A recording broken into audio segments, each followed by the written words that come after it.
$500 free roll if you guess what I have. It's $2,200. My hat. $500,000 free roll. $500. $500. You get 1,000 free roll if you guess what I have.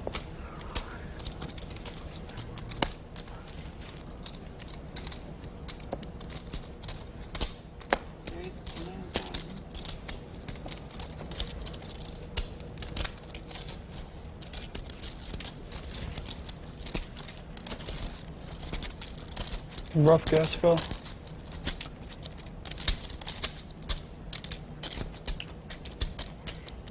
Dwan asking for a count from Phil Ivey, who's re-raised him with 10-8 suited.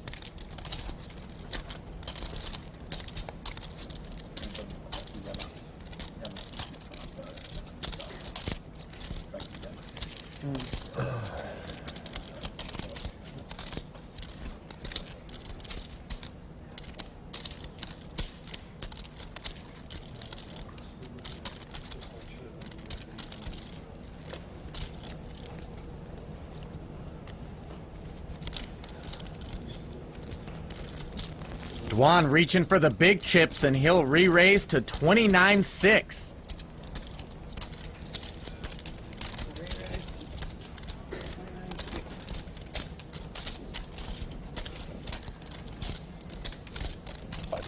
Lähdetään kipeä juttu. Pientä naljailua. Dwan has just 7-8 off suit here. Little does Phil know it, but he's got the best hand, and he's got Dwan dominated. Oho.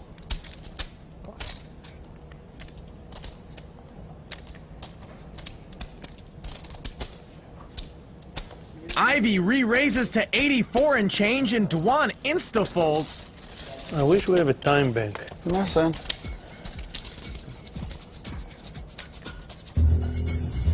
Back with more cash game action when we return to Las Vegas. Shavik once won 10 satellite seats at the World Series of Poker in 1 year. Action over to Patrick Bruel, who's looking at a 9-7 of hearts. A little tough to play that hand from early position, but Patrick will. And he calls the big blind. Clint Richardson folds, as does Mark Warner, over to Phil Ivey. Phil Ivey looking at pocket fours. Pairs are great in no limit because pairs make sets, and sets break people. Over to Cecilia Mortensen, 7-6 of diamonds. Suited connectors. And she calls as action heads over to the small blind. Captain Tom, who's got a queen-6 offsuit. Just a half bet, easy to call. 4 players already in the hand as we head over to Tony G. Ace-King, big slick for Tony G in the big blind. Tony won't want to play ace-king against 4 opponents from the big blind, so he's going to probably raise, hoping to lose some of the opposition. Tony G considering his options. 2,700. And he makes it 2,700. Patrick Bruel quickly steps out of the way. Phil Ivey next to act.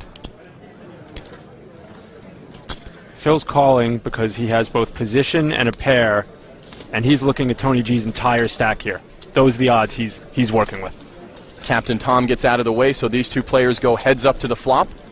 And the flop comes 5 ace 4 and a set of 4s for Phil Ivey. Trouble for Tony G. He's made top pair, but Phil's lying in wait with a set. Tony G checks. Over to Phil Ivey. And he bets 5,000. Phil bets his strong hands.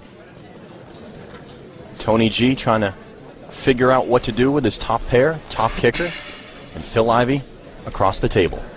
I can't believe he's going to get a read off of Phil. Phil always looks exactly the same. Tony G taking his time. He's reaching for his chips, and he raises to 15,000.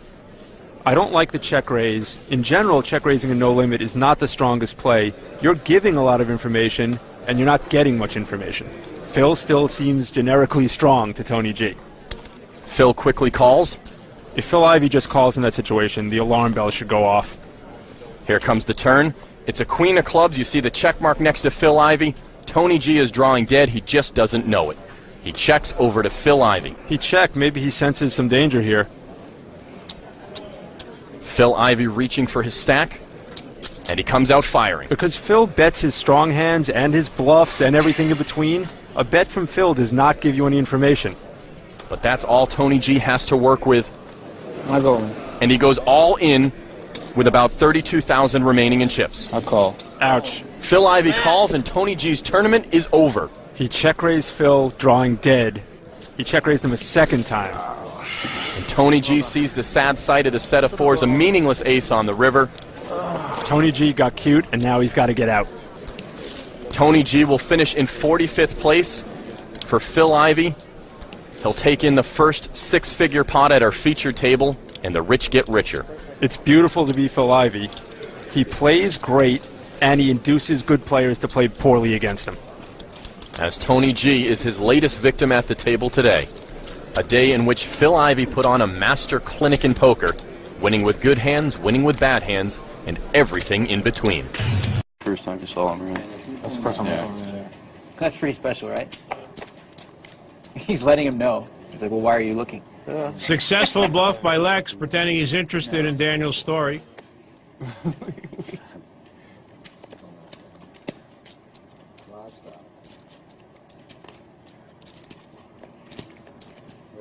Barry's going to step out here and raise to 5,500 with Queen 10 offsuit.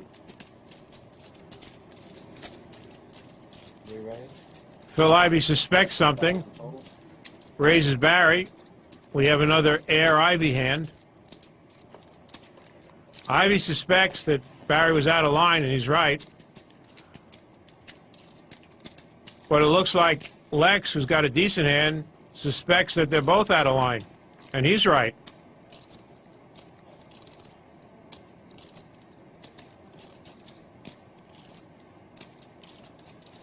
Look at them. They look like suspects.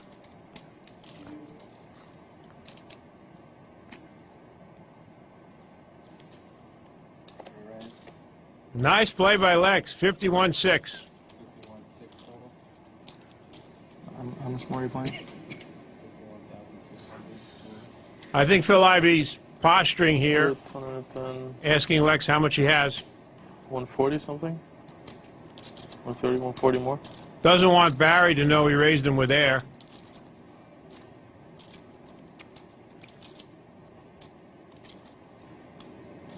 I'm all in. I don't believe it. I don't believe it. Phil Ivey just went all in with a 5-deuce offsuit. I don't believe it.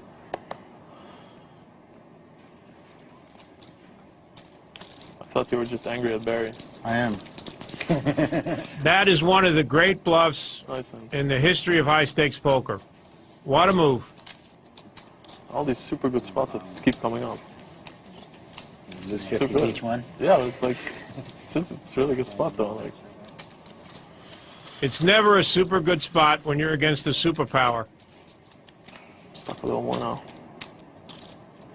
There's now two players playing for the $1 million first place money. $600,000 to the runner-up. Chip count now just about 4-1 in the favor of Phil Ivey. Paul Jackson, however, has breached that magic million chip mark, and were he to double through, we'd be looking at a real horse race here. Well, it's such a different game. Two-handed here.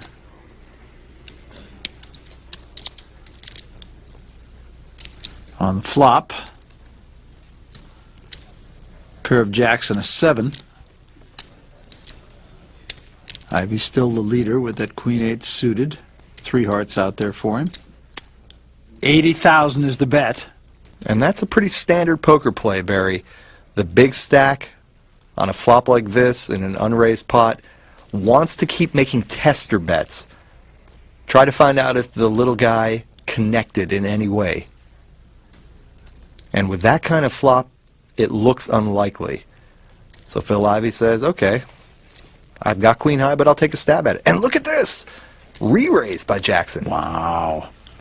To 170,000. Now, I like the play because Paul Jackson is willing to get into a poker match here. He's not going to just sit around and wait to flop the nuts. This may be the line in the sand here for Paul Jackson. Phil Ivey, though, if he really thinks deeply about this, might be asking himself, well, now wait a minute. If this guy had a jack in his hand, would he re-raise me here? Probably not. So what the heck is he doing? So he's thinking it, and the question is, will he overthink it? A re-raise! Well, there you are. Re-raises to $320,000. It's right back in the face of Paul Jackson. We are watching some poker here, Barry. Both guys with nothing. Phil Ivey's nothing is a little bit better than Paul Jackson's, but nobody connected with that flop, and here they are, raise, re-raise, re-raise. Nice. Oh my goodness, Jackson is re-raising. What the heck is going on here? Re-raising. Another 150,000, now it's up to 470. Almost 1 million chips in this pot now. This is incredible. And you can almost hear the wheels turning in the head of Phil Ivey. Is this for real? Right, and I'm thinking Phil Ivey has got to fold here.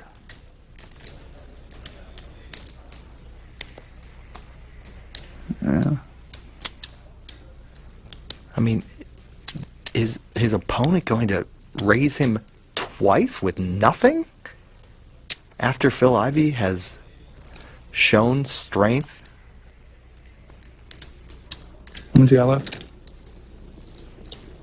360. 380. 360, 380. 380,000 is what Jackson finally arrives at. Barry, let's put this in perspective. We're looking at a 1 million chip pot, and both players have nothing. We are looking at two guys bluffing with nothing. Both of them. Who's going to blink? With 2 cards to come. I don't think he's going to blink. I don't see how he can possibly continue in this hand.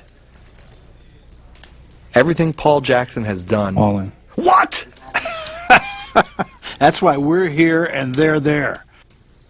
Absolutely astonishing poker. Not much point thinking, is there?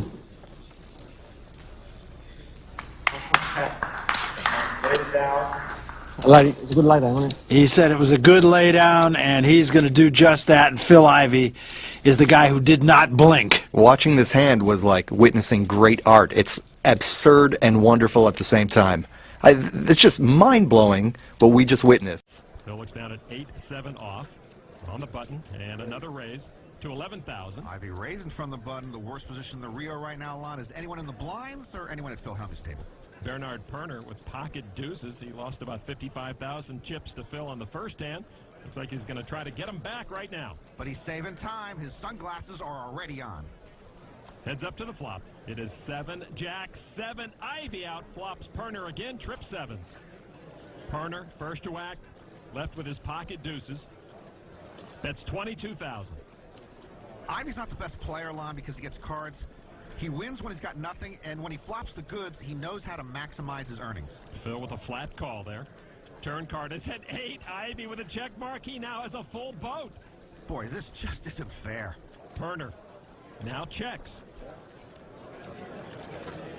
I don't think Phil sweats.